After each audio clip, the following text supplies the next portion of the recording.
What if I told you that there's a mathematically proven zone that is accurate 70% of the time? And this zone is used by professional traders to not only gauge risk, but also build efficient trade plans that are ultimately on the right side of the odds. My name is Andrew Rader, and today I'm going to be equipping you with ER zones, or the expected range zones, for your toolbox. I was taught the concepts I'm showing you today by my professional mentors. And not only am I going to explain the mechanics behind how these zones actually work so that you actually have a foundation of knowledge, but I'm also going to show you a simple way to draw these zones so you never miss them and always spot where they need to be drawn. So first of all, what are expected range zones and how do they actually work? What are the mechanics behind them? Well, sadly, in today's world, a lot of people like to dodge complex topics, but today I'm going to make this complex topic very, very simple so you can't not understand it. Now, probably a lot of you watching right now are much older than me, and the last thing you want to hear anything about is math. And while we're not going to be needing to do any real math in this video, you need to understand what really drives these powerful zones that are 70% of the time accurate. Well, on screen now, you've probably seen this chart. This is called the bell curve, or just standard deviation model. And it explains one of the most important concepts for us traders: probability. See, this chart right here, it shows population mean down at the bottom, and of course the population standard deviation. Population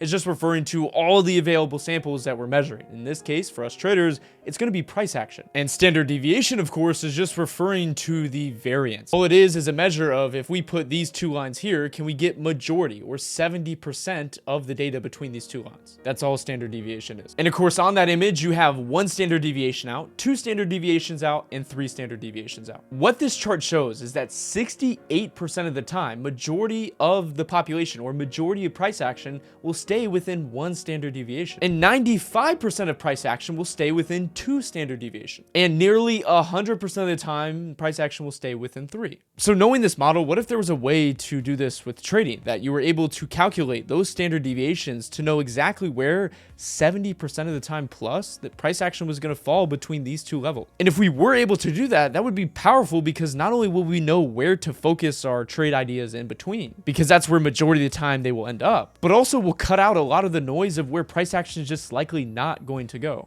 Well, we can do exactly this with expected ranges. So let me show you how to draw these expected range zones and get them at least on your chart, and then we can talk about everything else. There are three methods I'll be showing you today. The first method, which I personally use, is using my brokerage Think or Swim. Now, if you don't have Think or Swim, don't worry, there is other methods I will be showing you. But if you do have Think or Swim, just fire up Think or Swim, go and type in a ticker, go to options, and scroll down. You will see a bunch of numbers next to different expirations. The plus or minus number to the right of that expiration is telling you the expected range, or where within a 70% accuracy price action will stay in between by that date. You're going to take that number, whether it's plus whatever number, and you're going to add and subtract it from the current price of that stock or indice. Then you're just going to take that number once you subtract it and add it, and then plot the line on that level. You should have a line above and below labeled expected range. So just for a quick demo, let's say I want to take the expected range for SPY for the 20th of December, which is just coming up in a few days.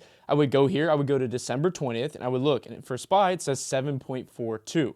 I would take that number and add it and subtract it from current price. So 7.42 plus the current price of SPY, that would be my upside level, and to the downside, I would subtract it. That is the standard deviation, or where 70% of that price action is going to remain by that expiration based off what the options market is predicting. Now, you might be wondering, why are we looking at the options market to determine what price action is going to do? Well, it goes back to some of the previous conversations we've had on this channel. The options market is the most predictive and powerful asset class in the world, because not only are you dealing with a directional element, but you're also dealing with a time-based expiration. And some of the most intelligent firms and beings in the market are the market makers, the people in charge of balancing this crazy operation. And naturally, since options are used as a hedging instrument, market makers who are selling these hedges and creating this market, they have to know with an absolute certainty, with a very, very high likelihood of where something will reside, so that they can provide a balanced market and continue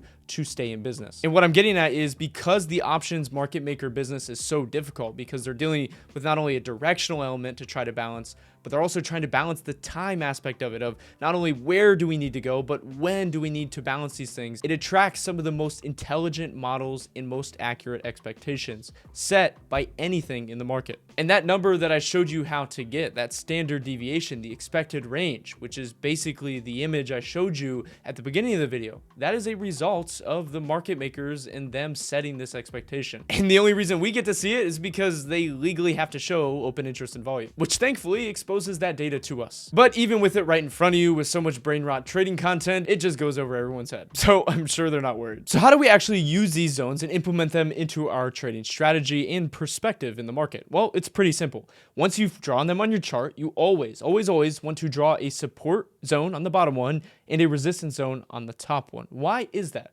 Well, they're always going to be liquidity zones 100% of the time. It's literally a free liquidity zone on your chart. You don't even have to try. You don't have to sweat it. You don't even have to know if it's the right zone or not, just from your technical analysis. It will always be a zone. It's a given. Once you've drawn these levels, we now need to understand the real importance of these levels is that they actually keep your focus between a defined range so that you're not overstepping in trying to bet on ideas that are likely not going to happen. Again, keeping us traders on the right side of the odds and keeping our edge sharp. For example, if we're making a weekly chart, since this was charted for the December 20th expiration, since it's only a week out and that's the expected range for this week, we want to make sure that our zones are between the expected range. So when I come and I draw my liquidity zones here, you only want to make sure that they are between these zones right here. The reason for that is if I'm drawing zones and I'm wasting time trying to draw targets down here, when in reality the odds are it's just not going to get there, then I'm wasting my time. Once you draw these expected range for whatever time frame you're looking at, whether it's the monthly expected range or 2 months out expected range,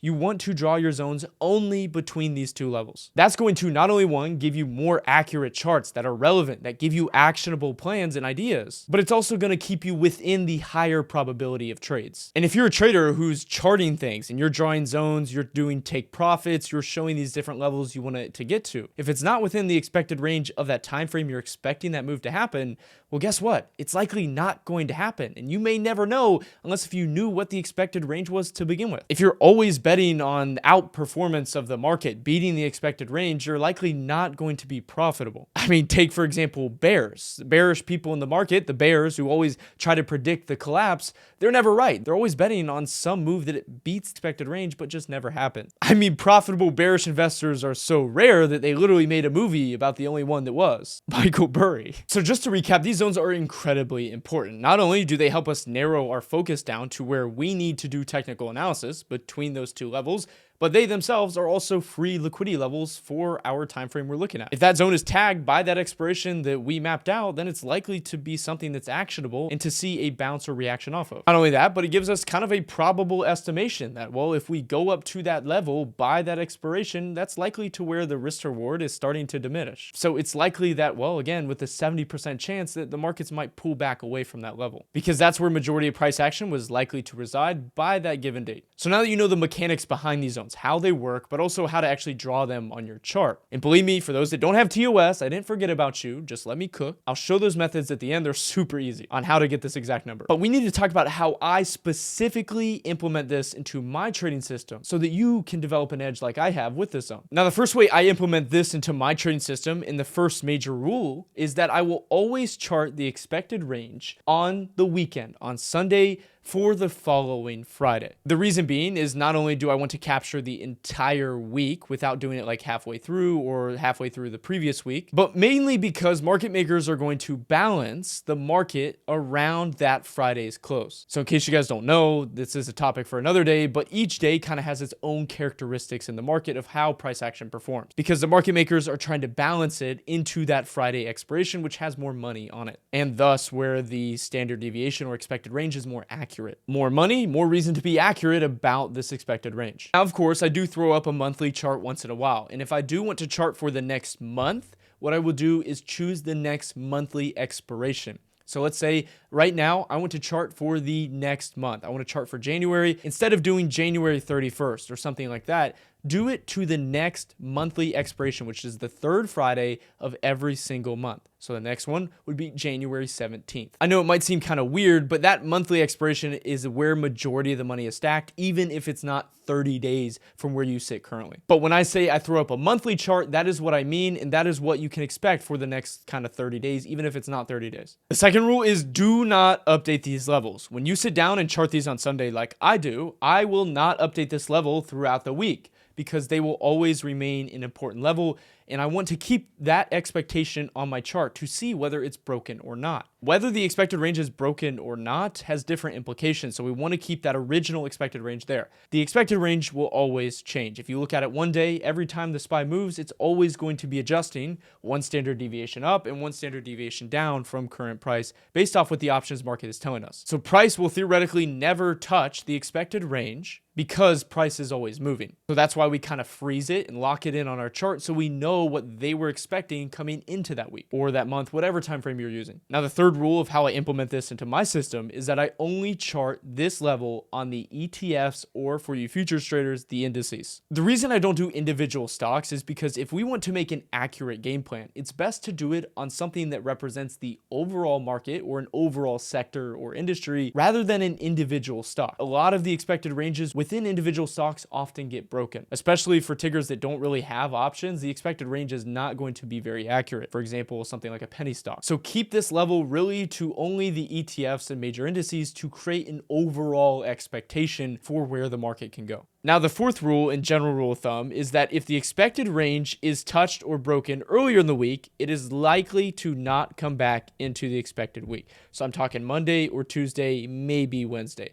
But if it's touched later in the week, such as later Wednesday, Thursday, or Friday, it's more than likely to close back in to that expected range by the end of the week. Here's a great example of that. Right here, we had the SPY chart for the week that I did post on the RADER report. You can sign up for free and see my SPY chart every single week. You can see for this week here, we had right here where we are, you see the dip and the pop. Right here, you see the dip and the pop. The expected range for the week was 572.44 to the top side. And you can see that as we came up right up here to 572, we barely touched it, whatever, with a small margin of error. You actually came back and closed by that Friday back within the expected range. Since market makers are rebalancing for that final expiration on Friday, it makes more sense to actually trap it back in to rebalance everything versus if it's broken earlier in the week. When you break an expectation, it causes for a whole repositioning, and it's going to make the market maker change their behavior and ultimately create a new scenario for the market or new price action. Here was another example of this rule. Here you can see the expected range for the week was at 577.51 and 591. 577.51, you can see right here, we came down and we touched it later in the week on a Wednesday towards close. We then were likely to close back above it, which is exactly what happened, closing around 578 by that week's close on Friday, which is just above the expected range right here. So again, even with this volatile price action here, the odds of it going and staying within that expected range, it pulls price towards it because again, 70% of price action tends to close between the expected range. And here's an example where it was broken earlier in the week and did not come back into that expected range. So right here, this was SPY. The expected range was 586 to the top side. Of course, this was the election week, so we did have a catalyst. The markets did rocket all the way up here, and you can see we opened above 586, which it used as a support zone because when you gap above resistance, it typically becomes support. And the market makers are going to entirely change their dynamics of the market. They're going to change what the expectations are. When you beat an expectation, then the market makers who are dealing the market also have to change how they play the book, and it's likely to create some sort of different action. So right here, you had, of course, earlier in the week, you had price just continue to rocket. Now, the fifth rule that I implement into my system around these zones, which is really more of a recommendation, is if the expected range is broken, you should not be putting on new positions with any significant position size. Whenever an expected range is broken, you are naturally going to be fighting the odds if you're adding new positions because the move already happened. The beat of the expected range already happened, and we know that markets tend to pull towards the average, right? If you have a market that's going up and up and up, the risk to reward is diminishing the higher you go because of the laws of supply and demand. So unless if you're already in a trade that you entered within the expected range, then when it breaks the expected range, you should not be really opening up new positions unless if it's adding to your trade. There is a fine line between swinging hard and hitting those home runs that beat expected range, those trades that do really, really well, that beat the market's expectations, and the moves where you're chasing after you see an already big move. So unless if you're already in a trade that you entered within the expected range, do not chase any move outside of it. And as promised for my non-thinkorswim users, how can you actually get this data outside of what I showed in this video? Well, it's pretty simple. Just look up Options AI expected range SPY and click on the top link, or you can do Options AI expected range QQQ. Again, click on the top link.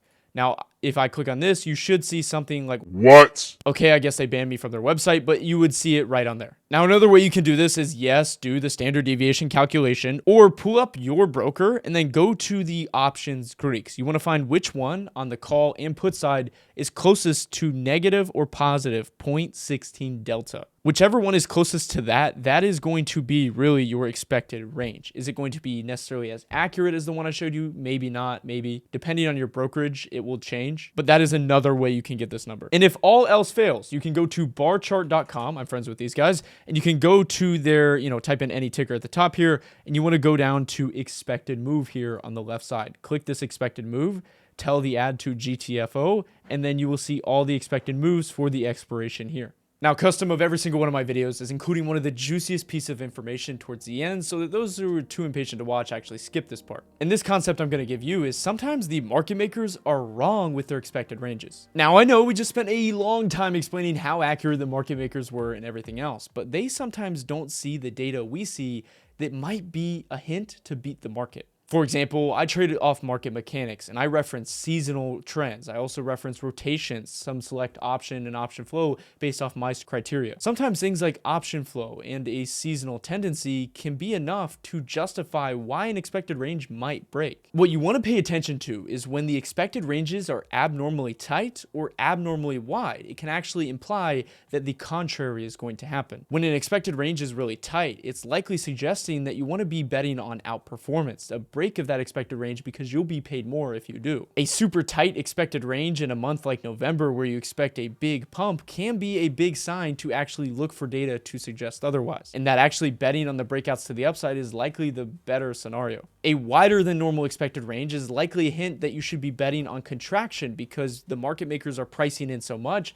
they're really not going to pay on any move that does happen. And lastly, if something like a high isn't being priced in, for example, the market makers aren't pricing in a new high for the week, take note of that, because any data that suggests otherwise can be a huge hint to front running and expecting that break in the future. But don't take my word for it. Look at my trades that I actually have posted on the RADER report in prior weeks. This one right here, AVGO. There was some option flow suggesting that there was going to be a lot of buying pressure early in the week. This was a huge put seller coming in. It's likely a bullish idea as it creates a lot of buying pressure. Right here, you had AVGO, and we were betting on some sort of break of this expected range. There was other data to suggest as well that semiconductors as a whole were going to outperform, and that this was really the cherry on top. Because of this previous contraction, the expected range for AVGO actually wasn't that big, and they really weren't pricing in anything above this 168 for that week. But when you go and look at what happened, this thing absolutely rocketed, and once it did hit that expected range, it saw initial turbulence, but the payout after was absolutely massive. We had data to suggest that there would be a beat of this expected range outside of the price charts, and that's exactly what contributed to us getting paid so much. This was a 450% trade. So keep that in mind when you're looking at things. Track their normal expected ranges. Get used to the tickers and how their expected ranges are. And if you ever notice any abnormalities or market makers not pricing in a super key level, and you have data to suggest otherwise, that that level might be broken, bet on that. Still stay within expected ranges. Still try to trade within that. But when that time comes and you do threaten that level, make sure you swing and swing hard. I hope every one of you found value and learned something from this video. If you did, keeping up with this channel, clicking on it when it's recommended to you, whenever you see these videos would help a lot and spread the message, which I hope to change about this trading industry. For far too long, this trading industry has been extremely toxic, extremely fake. I'm very young to know what I do at my age, but I'm very blessed, and I believe that the hand of God has really come into my life and led me down some paths to make some change. If you want to see all of my professional thesis, research, trade ideas, everything, go sign up for the RADER Report. This is my blood, sweat, and tears. I've custom built live tools with my own two hands on this platform to fit how I trade. They are extremely useful, and I promise it will be useful to you. You'll also get my professional outlooks and data, such as my research, my entries, exits, everything. I will make sure you are an informed trader and investor. And the reports come out every single week in the terminal every Sunday. And believe me, whatever expected range you have of this going into it, I can bet you that this report will break that expectation. The pun was absolutely intended. Have a great rest of your day, guys. Bye-bye.